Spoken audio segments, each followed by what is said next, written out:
आजको यस भिडियोमा हामी फेरि अर्को नक्सा लिएर आएको छ। यो नक्सा पनि 20 फिट इन्टु 30 फिटको हो र यस नक्साको डिजाइन एकदमै नर्मल हाउस र मिडल क्लास फ्यामिलीको लागि एकदमै राम्रो हो र यसमा दुईटा बेडरुम छ र एउटा टोयलेट एन्ड बाथ छ र अर्को किचन र हल फोर्थ एरिया र आउटर बाहिर यहाँ फोर्थ एरियाको नजिकै यहाँ दिएको छ स्टेयरकेस।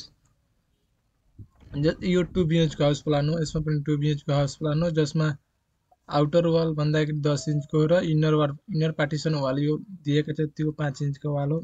यसमा कलमको साइज भन्दाखेरि 9 इन्च इन्टु 12 इन्चको हो।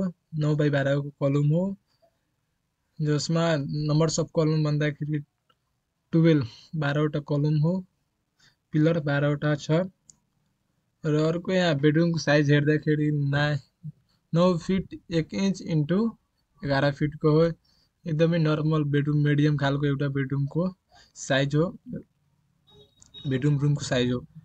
दुवै रुमको साइज एकदमै इक्वल सेम छ। 9 fit 1 inch 9 fit 1 inch into 11 फिटको हो र दुवैको साइज सेमै हो। र अर्को यहाँ टोयलेटको टोयलेटको यसमा बाथ भएन त टोयलेटको साइज भन्दाखेरि 5 फिट इन्टु 4 फिटको टोयलेट एरिया हो। र अर्को यहाँ हल दिएका छ भन्दाखेरि 9 fit 11 inch into 9 fit 1 inch into 10 फिटको हल एरिया हो। र यहाँ किचनको size 9 fit 1 inch into 6 fit 5 इन्चको यहाँ किचन एरिया हो। एकदम यो मिडियम खालको किचन हो पनि।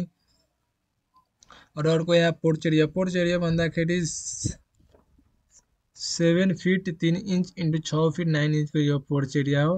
र यसमा भएको ल्यान्डिङको एरिया 6 बाई 3 इन्टु 6 हो। 3 फिट इन्टु 6 फिटको ल्यान्डिङ एरिया हो। र त्यसमा भएको ट्रेडको साइज एकदम खुट्टा राख्नेको साइज भन्दाखेरि 11 इन्चको हो।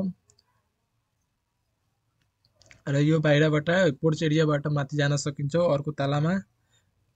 र यसमा भएको D1 डोरको साइज भन्दाखेरि D1 एउटा डोरको सिम्बल हो जसमा D1 को साइज 3 बाई 7 को हो। 3 फिट इन्टु 7 फिटको हो। 3 फिट चौडाइ र 7 फिट हाइटको अति डोर छ।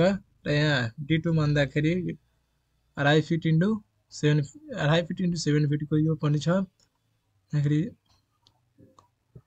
एकदमै नर्मल हाउस प्लान हो। एकदम मिडियम फ्यामिलीको लागि एकदमै राम्रो हाउस प्लान हो। घरको नक्सा हो।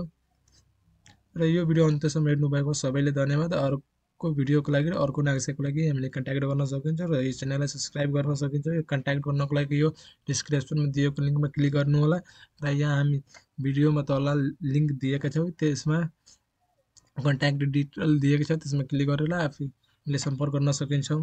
धन्यवाद।